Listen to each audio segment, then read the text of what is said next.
Welcome to the channel, @Myths and Psyche.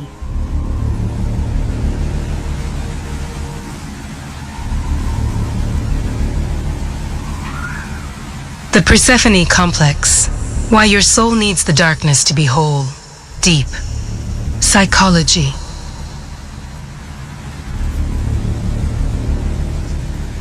Every human being harbors a secret fear that their internal darkness is a sign of brokenness, a void that must be avoided at all costs to remain good or sane in the eyes of society. We spend our lives in the eternal spring of the ego, clinging to the flowers of external validation, productivity, and shallow happiness, terrified that one day the earth might crack open and pull us into the depths of our own shadow. But what if the descent you fear is actually the only way to claim your true power? What if the hell you are running from is the exact place where your sovereignty is waiting to be found? This is the core of the Persephone Complexa, psychological architecture that proves your soul cannot be whole if it only lives in the light. The story of Persephone is not merely an ancient myth about the changing seasons. It is a clinical map of the soul's necessary disintegration and eventual rebirth. In the beginning, we meet Kore, the maiden. In Greek, Kore simply means girl, an unnamed potential without a defined identity. She lives under the protective, yet suffocating, shadow of her mother, Demeter, the goddess of the harvest. This represents the psychological stage of the eternal innocent, the part of us that stays tethered to parental expectations, societal norms, and a sanitized version of reality. To stay in this eternal spring is to remain a ghost of a person, someone who is nice but lacks substance, someone who has a voice but no authority.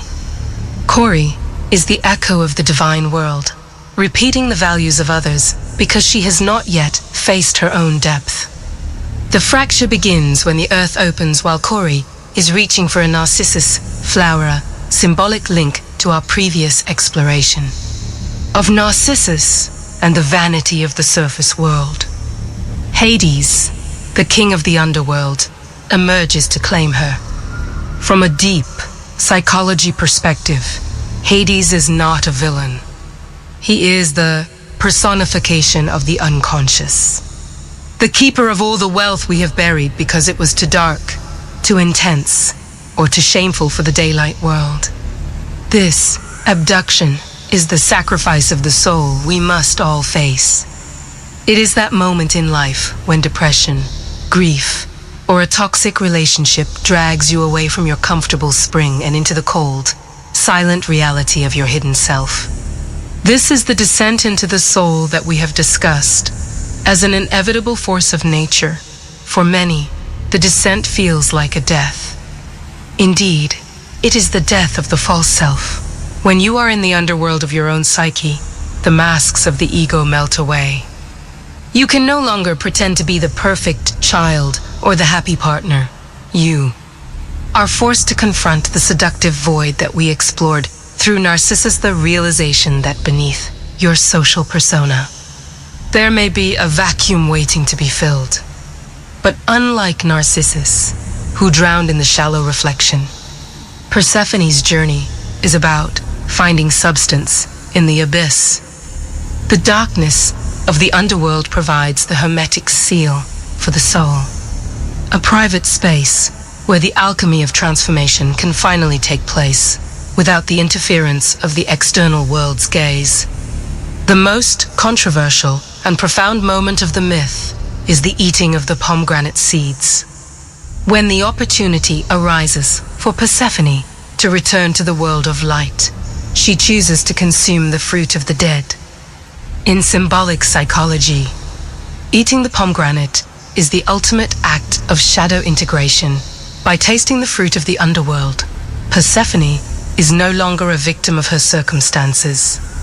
She becomes a participant in her own destiny. She is no longer Kore, the nameless girl. She becomes Persephone, the Iron Queen of the dead. She sacrifices the perfection of the eternal spring to embrace the totality of her dual nature. She realizes that to be a complete being, she must rule both the fields of grain and the halls of shadow. This transition is what high-level clinical practice calls the movement from innocence to sovereignty, a person who has never been to their own. Underworld is dangerous because they are unaware of their capacity for darkness. They are fragile because their happiness depends on the weather of life remaining sunny. However, the person who has integrated the Persephone complex knows that winter is coming and is not afraid. They have looked into the eyes of their own living ghost and found the strength to say I am. They have reclaimed their original voice from the silence of the caves, just as Echo attempted but failed to do without the strength of self-confrontation. We see this complex play out in toxic relationships every day. Many individuals stay in the spring of a relationship, ignoring the terror of intimacy and the cracks in the foundation, because they are terrified of the descent that a breakup or a confrontation would require. They prefer to live as an echo rather than becoming a queen. But the myth teaches us that the only way to stop being a functional object for others is to eat the pomegranate seeds of your own truth. You must accept that your soul needs the winter. You must accept that there are parts of you that are dark, cold, and powerful, and that these parts are just as holy as your kindness and your light. This is the sacrifice of the dualism. We must give up the illusion that we can be only good or only happy. The soul is not a straight line. It is a cycle, a rhythm of expansion and contraction. When you fight against your own winter, you create a psychic fracture that leads to the very depression and anxiety you are trying to avoid. But when you yield to the descent, when you stop finding visible for the underworld becomes a place of initiation rather than a place of punishment. You begin to see that the shadow you were so afraid of is actually the source of your creativity, your boundaries, and your deepest wisdom. As you navigate your own life, ask yourself, are you still playing the role of Corey, waiting for the world to tell you who you are? Are you still repeating the justifications of the Narcissus in your life, vibrating in the pain of a frequency that does not belong to you? Or are you ready to eat the seeds of the pomegranate? Reclaiming your soul requires a radical act of defiance against the mirror's curse. It requires you to turn your back on the silver pool of external validation and walk into the dark forest of your own being, knowing that you will return, but you will never be the same. The beauty of the Persephone myth is that it ends with a balance. She spends part of the year in the light and part in the dark. This is the alchemical marriage of the self. It is the ability to navigate the social world with grace while remaining anchored in the profound depths of the unconscious. It is the realization that love is not a choice, but a descent into the soul that requires us to be brave enough to face the Eros and Thanatos within Uzol. To be whole is to be a citizen of two worlds. To be whole is to be the queen of your own darkness.